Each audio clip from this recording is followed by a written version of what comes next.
Hi there, my name's Steve Garnett. Today I'd like to share with you some ideas about how you might manage an hour of learning. The way I find easiest to do it is to split a lesson up into 5 stages. So the first stage simply involves making absolutely explicit for the pupils what it is you want them to learn and do that lesson. Often we'll write that up on the whiteboard, and then students in turn simply write those instructions, those tasks, those learning objectives into their exercise books. This will take about 5 minutes.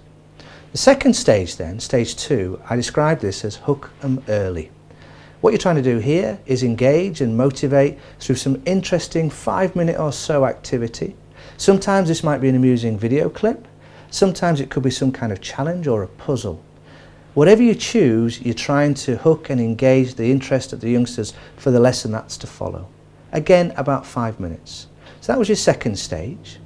Third stage then of your lesson would be to input some new knowledge. The best way, most productive way of doing this is to try and make this input multisensory. Lots and lots of visuals, lots and lots of sound, whether speaking or listening or music. Also trying to inject some movement orientated activities, card sorts, or if you're feeling up to it, role play. This is about 20 minutes, stage 3. So in total, we're about 30 minutes into a lesson.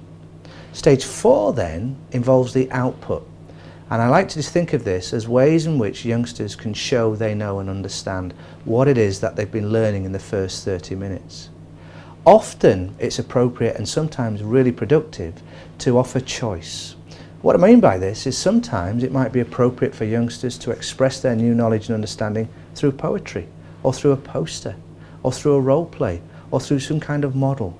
Injecting and allowing this element of choice can really allow youngsters to flourish and work in a way that allows them to really shine. The output, stage 4, about 20 minutes. So in total now we're 50 minutes into our lesson, thinking about the last stage, stage 5, the last 5 minutes of the lesson, possibly the most crucial part.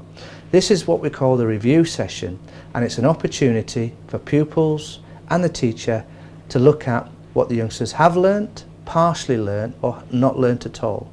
The last 2 being the most important, because this informs teacher about anything that they need to revisit the next lesson.